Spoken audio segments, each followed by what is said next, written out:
guys, we are in Australia right now for this recording. I'm in a cute little yellow dress if you're watching the video, but truthfully, I actually had to turn the heating up to like 24 degrees Celsius because all of a sudden it's cold in Sydney. Well, I think it's actually warm outside, but the hotel room is freezing. Anyway, not what we are talking about today, but what I do want to tell you guys is two important things. One, my Bachelorette is happening tomorrow.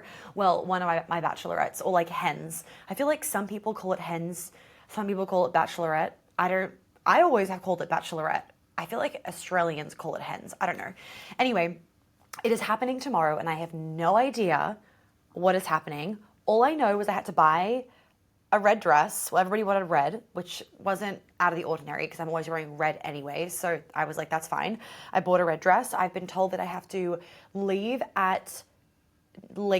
our apartment. Well, we're in a hotel right now, but we're getting like a VRBO, which is kind of like an Airbnb. So we're getting a nice little place in Darlinghurst. I've been told that I have to leave there at 9:30, but my fiance has to be home to let in some of my friends. But then I have to be ready somewhere. I don't know where I have to be ready for this, but whatever. At 11:55 a.m. I have to be ready. Not 12, 11:55 a.m. sharp, I've been told. That's all I know. So, and I've been told it's really terrible that it's going to be thunderstorming tomorrow. So I'm assuming there's some part that was going to be outdoors or still is going to be outdoors. We're going to make it fun no matter what, but I know that you're not listening. I know that you're listening to this after the fact. Can we all just pray that by some grace of God, it all of a sudden gets really sunny on the day of my Bachelorette? Because I feel like that would be really nice. But I also know that if it's thunderstorming, it's still going to be heaps of fun because you know what? I would rather for it to be full thunderstorming and us to be like soaking wet in the rain doing something than it be like drizzling, but us not being soaking wet and it just being like our hair is frizzy. I'd rather my hair to be soaked than be frizzy. So no matter what, it's going to be amazing and I can't wait. And then the second important thing to let you guys know about is that my program, Her, is back, which I'm so pumped for. You guys can find all the details in the link below. This round of Her is a little bit different. It's 4 months this time, which I'm really excited for. And we've added a heap more to it. If you did do the last round of Her, because a lot of you did, you will get an email on today, well, depending when you're listening to this, on the 10th of April, which is the opening day of Her, that will let you guys know how you can join Her, like join this round of Her for a super reduced cost if you want the kind of upgraded version of this round, because you were in last round, you were in the first round, and this is now the second round, and I'm super excited for this program. So in alignment with the launch of Her, today we are talking about feminine leadership, and we're talking about, I don't really know how to explain this, but I think you guys are going to get it once I'm into the episode. Basically, there's a time and a place where you need to throw the whole like feminine masculine obsession out the fucking window and just be a human. So that's what we're going to be talking about today. I wanted to start off with sharing with you guys to give you kind of an expansive look at what your life could be like, what feminine leadership looks for me like now and how it feels. So I'm going to kind of run through a list of a few different things that I've written down of what feminine leadership looks like for me now and how it feels. So I manage my workload with a lot of ease rather than pushing myself and thinking I have to be the same every day. I always have to be crushing it, blah, blah, blah. Because I have such great internal masculine energy and self-discipline, I'm actually very flexible with my to-do list and moving things around if I'm not really vibing with, recording a podcast, for example. But the key thing that you have to understand with this point is that I can differentiate between procrastination and actually knowing if I do a better job later. And a lot of people will tell themselves they would do a better job later. They tell themselves, I'm not in the right vibe right now, but actually they're procrastinating, especially in this whole, new age lingo around feminine business, which I obviously talk about, but as you guys know, I talk about it in a little bit of a different way. A lot of people that are selling this idea of feminine business, they are lacking some super important core concepts. And so they are kind of claiming that they're very much running their business from their feminine, blah, blah, blah. And then people are coming in and they're paying them. And these people are then maybe not having as much success as they are, not because they're not capable of it, but because they're lacking the masculine structure and the discipline that to the coach they might just naturally have. And so they're not tangibly teaching other people how to do it, because they also think that it's very innate for a lot of people. But what I'm going to talk about for today, in today's episode, is that I've noticed for a lot of women that are recovering from, burnout and whatnot, and being in their hypermasculine, that actually it can feel really hard to get into your masculine energy if you have a very jaded relationship with your masculine side, or with just the masculine energy in general. Another thing with feminine leadership and what it looks like for me now is that I'm prioritizing my sleep. I am working on making things easier for myself and not harder. I know what is actually moving the needle forward and giving me the highest ROI in all areas of life. So I'm, I'm not putting my energy where it doesn't need to be. I'm very much putting my energy in places where I'm going to get the high ROI in return. I'm, of course, acting, dressing, and behaving as the version of myself that I want to be and that I'm becoming. And I'm making sure, this is super important if you run a business, and even if you, just run a team in a corporate environment, I am making sure that my team is elevating me and the brand. I am ensuring that I have people around me that are able to support me personally and professionally and improve the brand and be 2 steps ahead of me. And this is something that a lot of people, when they are trying to take their business to say, $1 million a year, but they're making $300,000 a year, they can forget the impact that their team is having on their energy and the energy of their brand, and just their ability to elevate and expand and have a greater impact. So if you are a business owner and you are really wanting to step more into feminine leadership and, being that quote unquote feminine CEO, then you need to ensure that you're not just thinking about how you're showing up, you're also thinking about your team, because your team, especially if you're an online small business like I am, even though a lot of people wouldn't classify me as a small business, but I'm a small business in the fact that, we have under 10 full-time employees. You've got to remember that because you have a small team, your team is very much a reflection of your business. And then the last thing that I've written down to share with you, 2 more things that I've written down to share with you guys about feminine leadership now, is that I'm always ensuring that I'm creating the space for my dreams to manifest. So I am making sure that I am creating the space now for motherhood later, for example. And I am putting effort into my relationship and not defaulting into masculine energy, right? I have made my days and my work feminine because of my intention with how I live my life, not because I'm always doing feminine things. I have a feminine job when I am healing and coaching people and nurturing them and loving them, but I also have 10 jobs at once. So when I'm being a CEO, I wouldn't classify that as being super in my feminine, but I make it feminine because of my intention and because of how I work, not just what I'm working on. And for any of you that don't know, a quick little synopsis of how I used to be, when I was living in Sydney in 2018, when I really started my business. I started my business before that, but when it actually started taking off and I was making money, that was 2018. I was waking up at 5 a.m. to take clients at 6 a.m. I don't recommend it, but the fabulous time difference in Australia, and I was living in Sydney, meant that I was trying to catch clients in Europe and America at ungodly hours, which is why when people now ask me when we're back right now, would you ever, even my wedding dress designer today, we were picking up the dress and he was like, would you ever consider moving back to Australia? And I was like, absolutely not. And I told him why, and he's like, honestly, I've been feeling the same thing. He's been feeling the itch, and he's Australian, to leave Australia. And maybe I can talk about that in another episode, but it's not to say that I don't like Australia or that Australia is a bad country or that everybody needs to leave. That's not what I'm saying at all. But what I will say is that, having a team in EST time zone, having so many clients in America and Europe, even just being back in Australia right now, I'm like, oh my God, the stress is not even from, running around and seeing a million people right now. The stress is literally from the fucking time change. Anyway, all that to say is that I'm not waking up to take clients at 5 a.m. right now, but when I was living in Sydney back in 2018, I was waking up at 5 a.m. to take clients at 6, and I was staying up to take clients at 9 p.m. It wasn't a good use of my time, like a good use of like my time in terms of like how it was affecting my physical body and my adrenals. I was also always saying no to social engagements just to work. And I wasn't even necessarily working on things that were moving the needle forward because I wasn't getting direction from, until I hired, I wasn't getting direction from business coaches or mentors. I was just kind of like doing a bunch of things and hoping that something would stick. And so when I then hired my first business coach, that was when I actually was really making sure that I was doing things that were moving the needle forward. And that is a really big focus that we even have in her. Her is not, by the way, only for business owners. There are so many feminine leadership programs out there that are for business owners. So I made one that is not for business owners.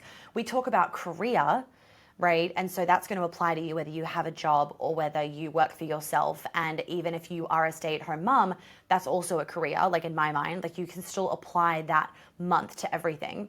But we talk about ROI which is return on investment, in a bit of a different way, in a non-businessy way in her. And the way that I give that, the concept that I give that to, sorry, my God, I cannot speak. The concept of the like what is your ROI on this has actually been a really, really big game changer outside of business for me as well. And then the last thing that I wanted to share with you guys is I wasn't eating breakfast. I don't know whether I've shared this on the podcast before.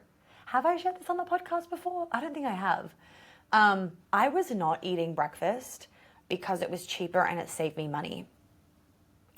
Wealth consciousness is a very big part of feminine leadership, and understanding the difference between feminine and masculine investments has also been a game changer for me in terms of embracing feminine leadership as well. But what I will say to any of us that are wanting to embrace more of our feminine, but not kind of confuse that with just doing nothing and being lazy, you do need to work hard and push through blocks sometimes when you're starting out in your career or having a big change in your life, because things aren't always just easy and flowing, whether it's work, whether it's relationships, whether it's a big quantum leap. So it's imperative that you learn to embrace both your feminine and masculine.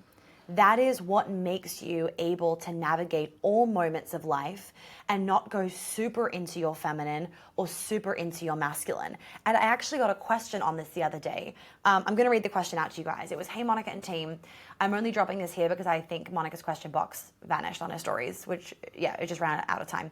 I just thought of something I'd love to add to Monica's Ask Me Anything. What's her/your thoughts on the difference between a high-value woman not chasing what she wants, letting it come to her, versus being ambitious and going after what you want? And what's that line between hustling in your masculine energy versus receiving in your feminine versus being passive and lazy? Understand this. Choosing to surrender is a completely different vibe from being lazy and passive. It's a choice versus this kind of like giving up energy. A woman that knows what she wants doesn't just go after it physically, she's also attracting it in by putting effort into herself, investing her money into experiences that will help her to manifest her dream life, showing up in a way that will allow her to be an energetic match for her dream life, right? So you're not just going after it physically, pushing, hustling, blah, blah, blah. It's also energetics. It's all about intention. It's all about intention.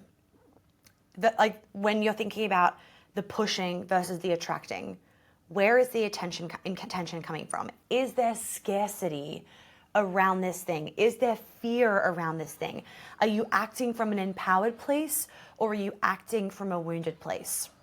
So let's talk about not getting obsessed with what's feminine and what's masculine. Like we need to remove these super obsessive boxes, because when you just continuously put labels on yourself and put you in a box, do you know what it does? It means that you feel like you can't juggle all of the things and have flexibility. I've been kind of using this word malleable a lot on my Instagram stories lately. And I keep sharing it because I've been noticing in the industry a little bit that people have not been malleable with like client situations or, you know, the way they're explaining something. Like I can just get a sense when somebody is very rigid and like, this is what you have to do and it's going to work for everybody. Things have to be malleable. And I know that you want to work on getting into your feminine ladies, but you also need to be okay when sometimes you need to be in your masculine.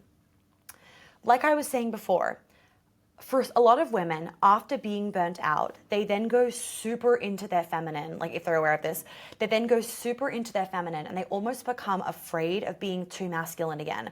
So they then lack discipline, they lack discernment, they lack boundaries because they're scared of going back to where they were. They're scared of being burnt out again, which is so fair enough. What we have to understand is that they didn't burn out just because they were too in their masculine, right? We can't just make a statement that's like so broad like that without for you getting really specific on, well, actually, why did I burn out? Because you could technically be like in your feminine and you could still burn out because you have a job that you fucking hate and that sucks the life out of your soul. That can cause you to burn out, because burnout isn't just that you've physically been working too hard, not sleeping enough. Burnout can also be a result of there being a lack of life force energy.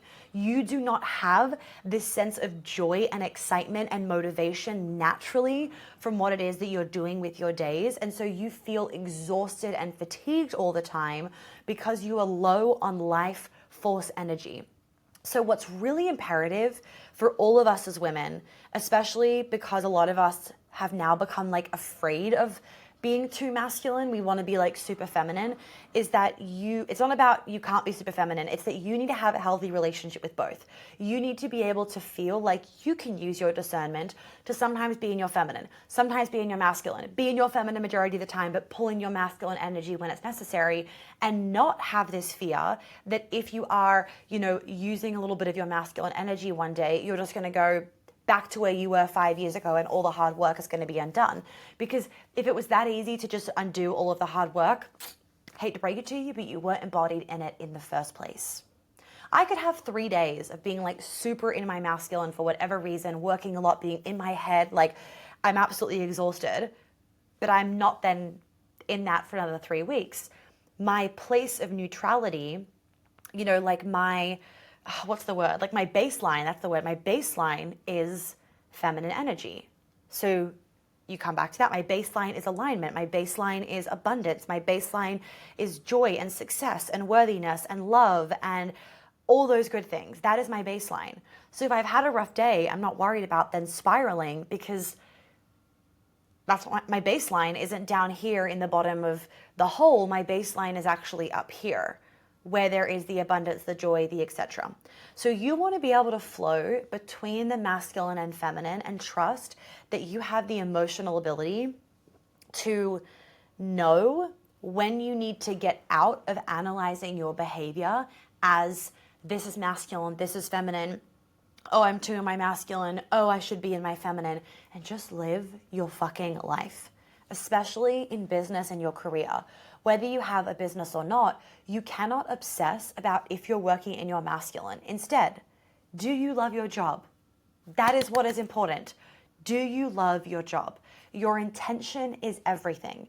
If you are so afraid of your masculine energy, then guess what? You also won't show up online.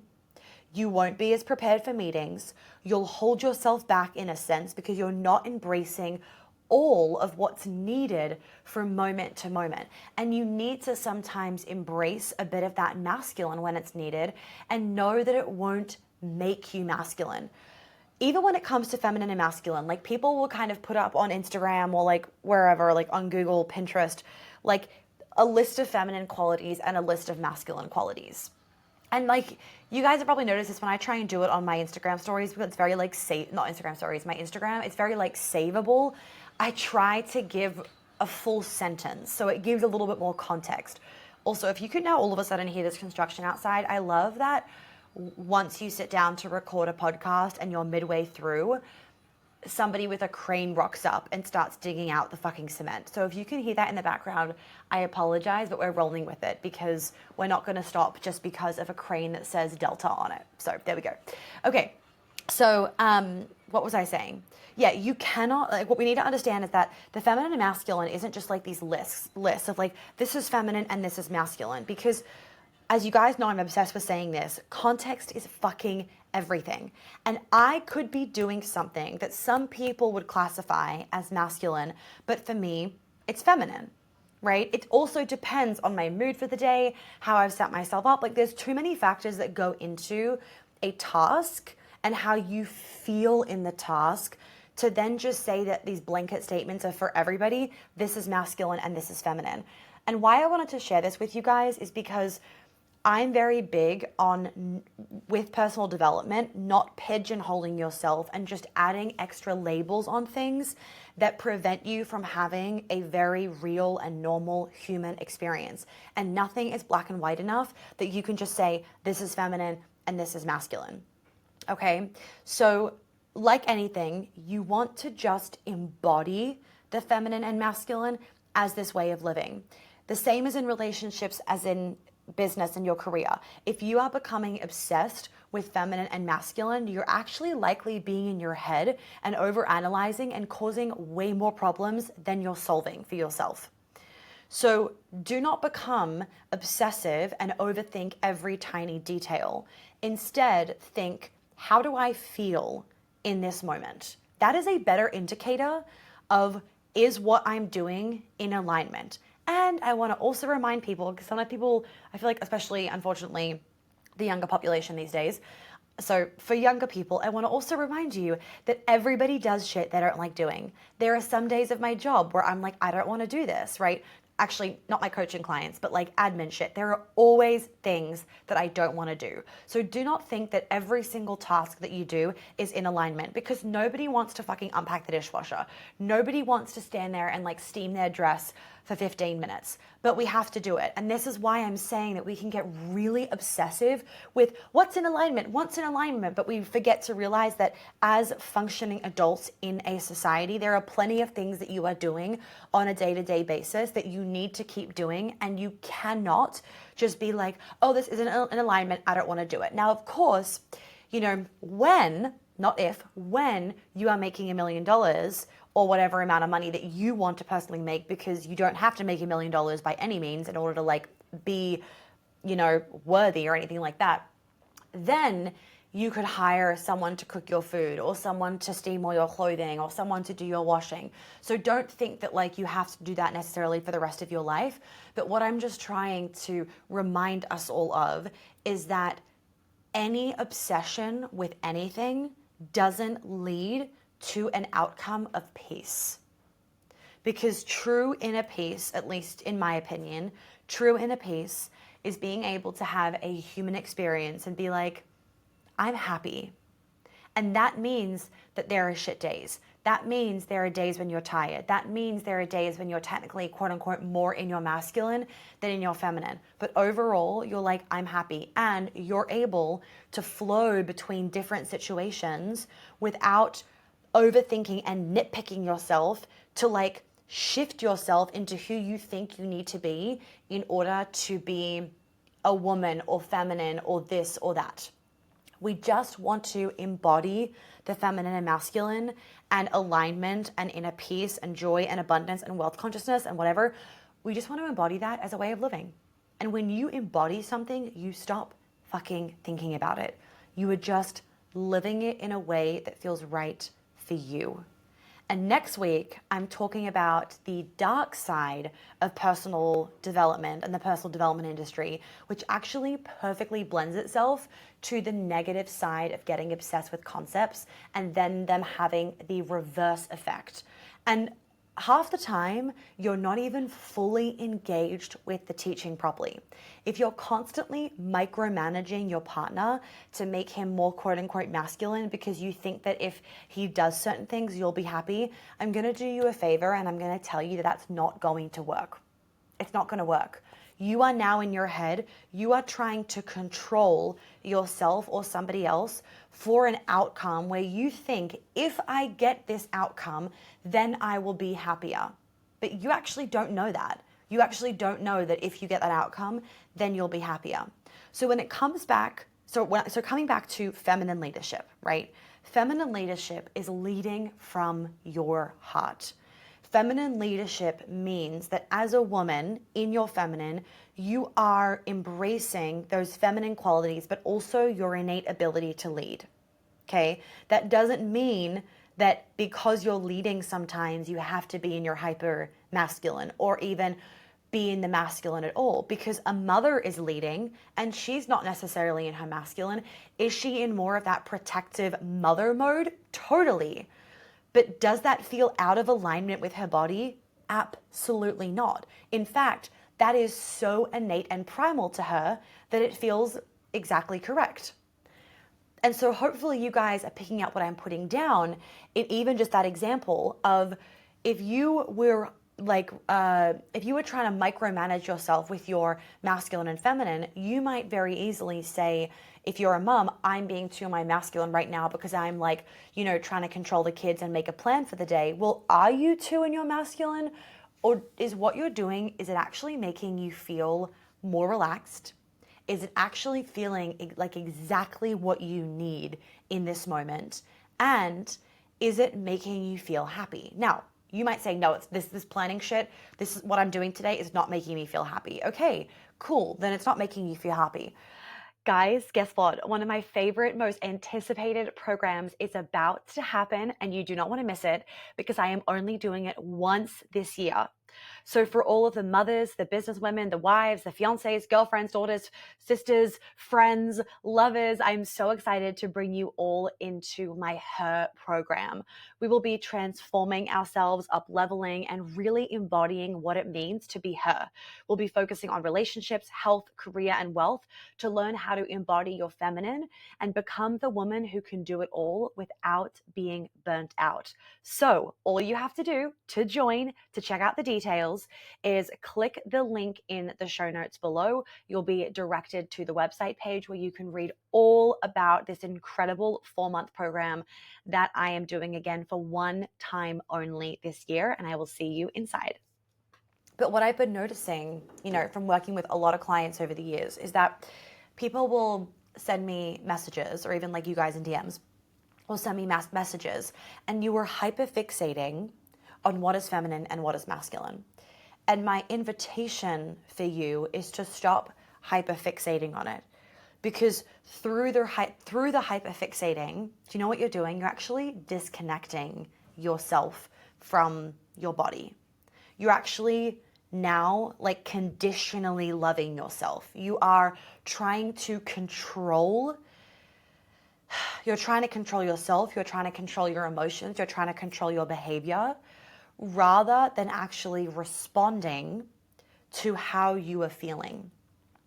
So if you're wanting to embrace more feminine leadership, it's leading through your body. It's leading from your heart. It's leading from your intuition. This doesn't mean that you can't put your foot down. Feminine leadership and being a woman, 100%, is also about embracing your boundaries, your discernment, your discipline, all that. Because how can a woman effectively lead without discernment, boundaries, direction, all those important things that people would typically group together as masculine qualities? If you Google masculine qualities, what will come up is, in that list, direction, discernment, boundaries, leadership. Those things will all come up. But if you are a business owner or a career woman or a mother or a sister or a wife or a homemaker or a team member, you also need boundaries, discernment, direction, and leadership. So can you see how if we're trying to work on getting in our feminine and we then make these 4 qualities that are really important in any job that we're doing, if we are making them masculine, now we're fucking shaming ourselves at the end of the day because you were too masculine all day. It's like, well, what are you going to do then? You're going to float around like an airy fairy and not get any work done and not have any direction? That's going to be really, really great for the company. No, not at all. So your intention with how you are going about having direction, having discernment, having integrity, being in your leadership. It's the way that you are engaging in your body in all of those moments that will either be draining or life-giving. And the life-giving is the feminine and is more of that feminine leadership. And obviously you want to, as much as you can, avoid the stuff that is super draining, but we can't always avoid it because we're living our lives as human beings and nothing is ever fucking perfect. And like sometimes, you know, having those draining moments helps us to appreciate the parts of our job that like just give us so much life. But you going to work and having a job and executing day to day, ladies, doesn't make you masculine. It still keeps you being a woman. You can still be a feminine woman.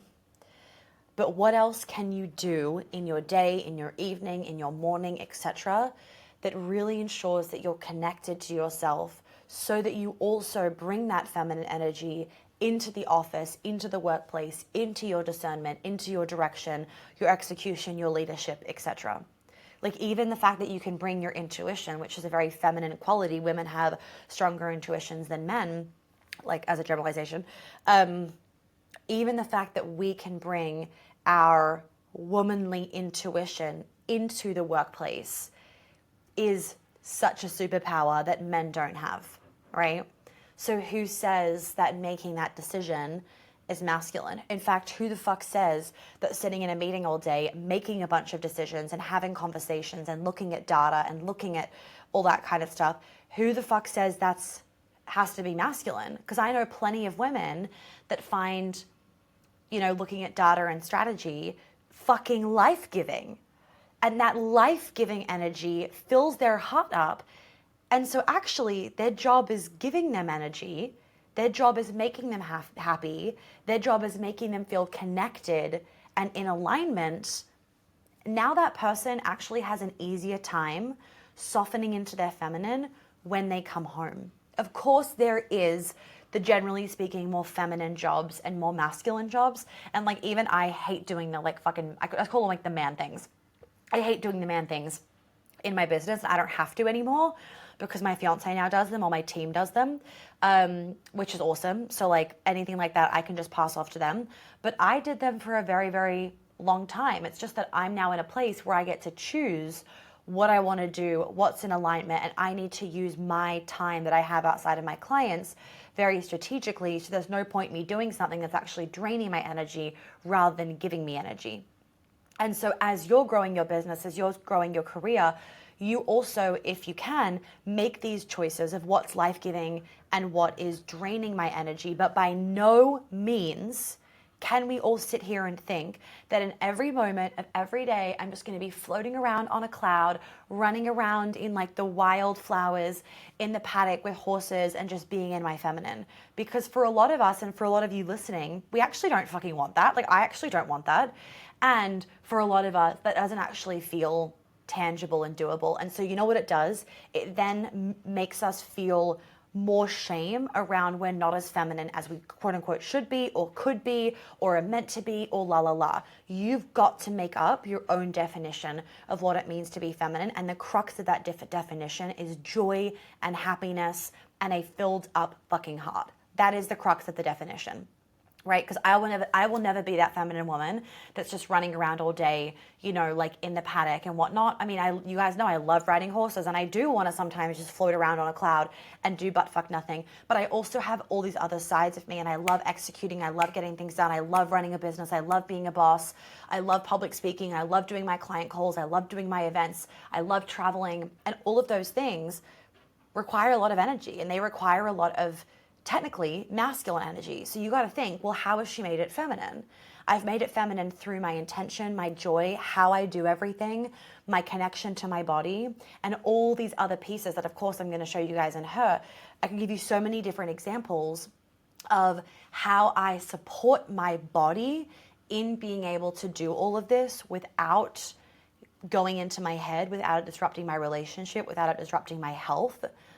And most importantly, because I know I keep saying this, but I feel like I have a like responsibility to say this to you.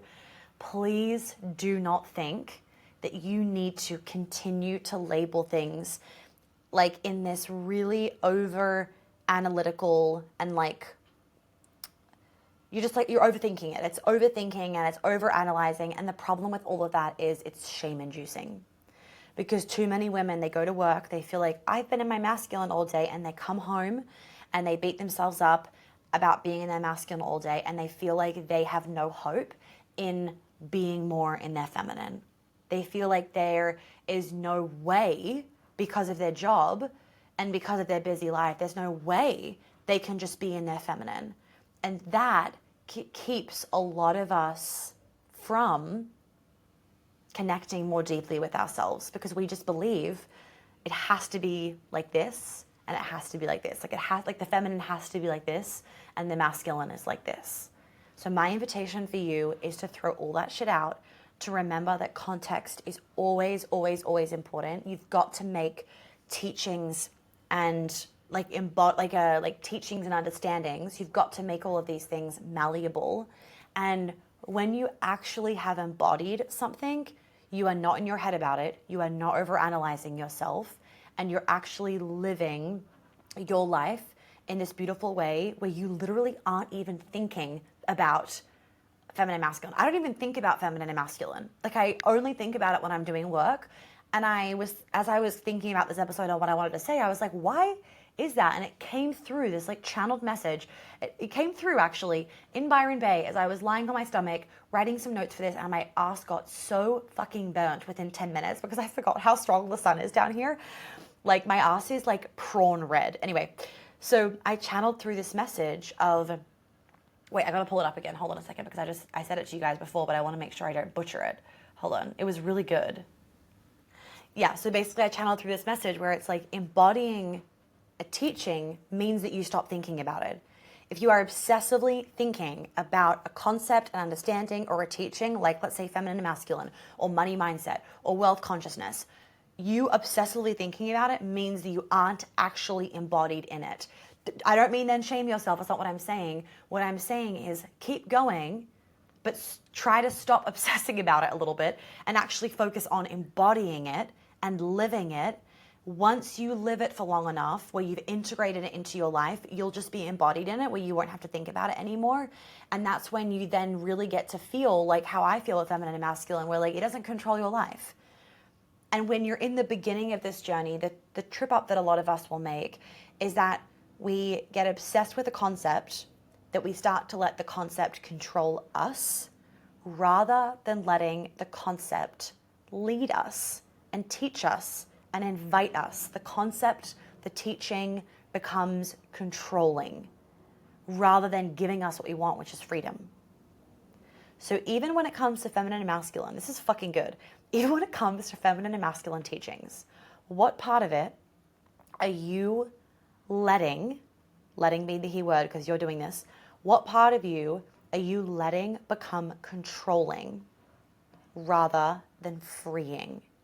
And then just think about it. Like, how do you actually want to operate in regards to feminine, masculine energies? How do you want your relationship to be like with the masculine? How do you want your relationship to be like with the feminine? And let me tell you, ladies, you need to have a good relationship, in fact, a great relationship with the masculine in order to have a great relationship with the feminine. The feminine needs the masculine. The feminine is non-existent and MIA without the masculine, because the masculine safety is what allows the feminine to feel safe, to be there, to thrive, to be in her creative energy. So if you have a history of burnout, adrenal fatigue, whatever, or any kind of like abuse from male figures or masculine energy or whatever it is, if you have any of those things and you haven't healed them and you find it very hard to stay focused, to not procrastinate, to get shit done, to be direction focused, to have discernment, to like tick things off your list and be productive. If you find those more masculine qualities actually really hard and it's annoying you and it's actually starting to become a problem, it is probably because you have a bad relationship with the masculine. And so unconsciously, you do not want to engage with those parts of yourself for whatever reason, because let's say, for example, you're afraid of burning out again. So what you think to do, what you think is the answer is just be more feminine, but that's not the answer, because you continue to avoid the thing that you're afraid of, but you need the masculine energy in order to thrive. We can't only have feminine energy in order to thrive. We need, yes, as women, we are predominantly feminine energy, but we also need part of that masculine energy in order to give our feminine the pleasure. If we, think about it this way, if you are not getting your to-do list done, do you feel like you're in your feminine? Like, can you sit here and be like, yeah, Monica, when my to-do list is 5 pages long and my mental load is fucking massive and I have all these tabs open in my brain, but I am procrastinating the hell out of them, I feel so in flow and in my feminine. No. And if you're like, yeah, it's fine, I just like lay on the sofa and I'm chill, you're not in your feminine. That's called avoidant. That is called you are disassociating. That is not in your feminine. You cannot actually be embodied in your healthy, like luscious, magnetic feminine energy without that masculine structure and container and foundation. So for any of you that are struggling with more of those masculine, those quote unquote masculine qualities that we've been talking about, think about whether it's possibly due to your past and you haven't actually worked on the masculine. So many people will go straight into, I'm going to heal my feminine, but they forget that before you heal your feminine, you actually have to heal your masculine. So I do this with you guys in my immersion, in Queen Alchemy, blah, blah, blah, like even in Be a Lover, Not a Mother. In order for you to get into your feminine and be in embodiment with your feminine. So you are literally just living as a feminine woman. You're not thinking about it. That's like the embodiment. When I say that, that's what I mean. You're just living it. In order for you to be that, you have to heal your relationship with the masculine first. And that is also imperative, of course, to the feminine leadership aspect. So for those of you that are a bit fucked in the masculine energy department, I would really, really recommend starting to look at your relationship with the masculine energy rather than obsessing with the feminine energy, because the feminine stuff ain't going to stick if you don't have that masculine foundation. And of course, it's really nice when you can get that healthy masculine foundation also from a man, but you firstly need to be able to give that to yourself in order for you to even know what your feminine needs from the masculine, because then you can reiterate that and explain that also to your partner. But a lot of women, because we don't give it to ourselves, we don't even know what our feminine needs to thrive, and therefore we can't communicate very well what we need from our partner, and then it's just this constant like ping pong game of emotions and stress and resentment and all that fun stuff. So all this to say, I kind of bopped around this episode, but I hope that you guys followed me. All this to say, stop micro-analyzing yourself with feminine and masculine. You want to come into alignment with both your feminine and masculine energy. You want to live in harmony with it. You want to be able to flow in and out of it, depending on the situation, depending what's happening, depending the needs, depending how you're feeling. And you want to stop thinking about it. You just want to be able to do it, right? And know that your baseline as a woman is, of course, feminine energy, and that is that. But by having a little bit of a masculine day doesn't mean that you're going to emasculate your partner. By being a little bit more in your masculine or working a bit harder that day doesn't actually mean that you've like drained your body and like you're not going to get your period for 2 weeks. What we all need to remember is that we are all so unique that we cannot have a one-size-fits-all approach to anything. The only thing that works for a one-size-fit-all is a scarf. That is it. A physical scarf. The rest of it, and maybe like earrings, the rest of it needs to all be unique to the person, because there are too many factors that go into somatic healing, mindset work, and something as broad as feminine and masculine energy in a given moment. All right, I'm going to leave you guys there. I hope that you loved this very channeled episode, but I really had to come on and talk about it because I was like, okay, we are all overthinking this, and the fucking Instagram reels are not helping. Of just this is feminine, this is masculine, and that's all there is to it. And now we're all feeling shame about ourselves for not being feminine enough, or being too masculine, or not being this enough, not being that enough. Are you happy? That is what matters. Are you happy? Are you happy? Are you in alignment? Do you feel joy in your body or not? That is what matters. Okay? Probably a little bit contradictory to some of the things that I also say, because people will be like, but aren't you all about feminine and masculine? I am all about feminine and masculine, but I'm not about this black and white feminine and masculine, because there is nothing black and white in the world. Everything is gray. Well, I'm sure there are some black and white things, don't stab your neighbor for no reason, but most things are gray. All right, I'm going to love you and leave you on that note of stabbing people. I'll see you guys in the next episode. Bye.